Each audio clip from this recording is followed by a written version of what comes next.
Hello everyone, welcome to The Geekdom, a place where we outcasts get to talk about the things we love, and welcome to the first episode of a new series that I'm calling Minifigure Monday, where effectively we're going to be taking figures that LEGO failed at and making them better. Starting out with Ezra Bridger. Now, long-term fans of the channel may remember that my first ever figure I did was Seasons 3 and 4 Ezra Bridger from Star Wars Rebels, but I never tackled Seasons 1 and 2, which is the figure that LEGO made. So I've decided to take that upon myself to try and fix LEGO's mistakes. Now, taking a look at LEGO's attempt at Ezra Bridger, it's not too awful of a figure. It's got many flaws, but it's not too bad. The colours are wrong, there's a lot of really lacking detail in there, but you can always tell that it's Ezra Bridger. But it can be improved. Here is my attempt at Ezra Bridger. As you can see here, it's drastically different. The colours have been changed, the printing's different, I finally gave him some well-deserved arm printing, and it just feels like a different figure entirely. Starting with the hair, I gave him dark blue hair instead of black, because I think it's more accurate to what he has in the show. If you look at quite a lot of the shots, he's presented as having blue hair. In the same way, I gave him blue eyes to match instead of the usual black eyes that LEGO give, and obviously he's got that scratch detailing on the side of his face, which was given to him by the Grand Inquisitor at the end of Season 1 of the show.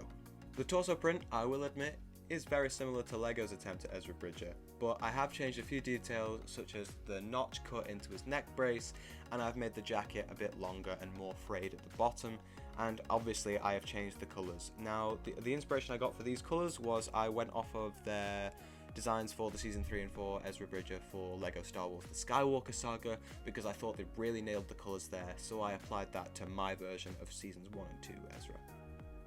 Now, as you can see here, he has some arm printing, which is fantastic. I love it when they give Star Wars figures arm printing, so I just had to include it on Ezra.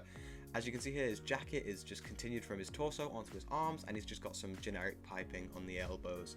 On his left arm, you can also slightly see it here in the render, he has his little slingshot wrist brace thing, which I always thought was a really cool weapon, so I had to try and add a little homage to it there.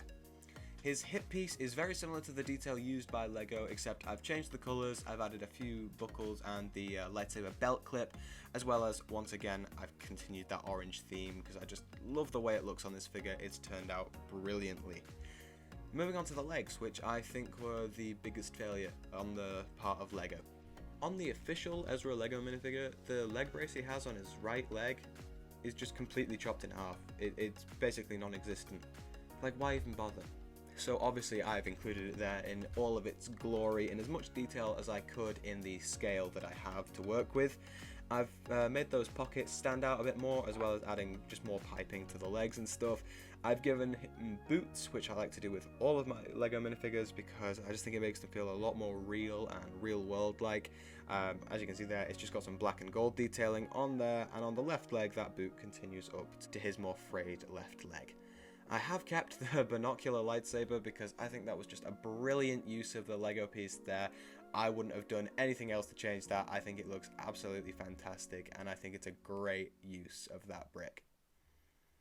Well, that's it for episode 1 of Minifigure Monday. Short and sweet, but a great figure nonetheless. I'm extremely proud of how this one's turned out.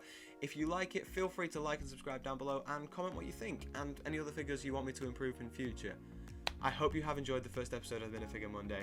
I will see you next week. May the Force be with you, always.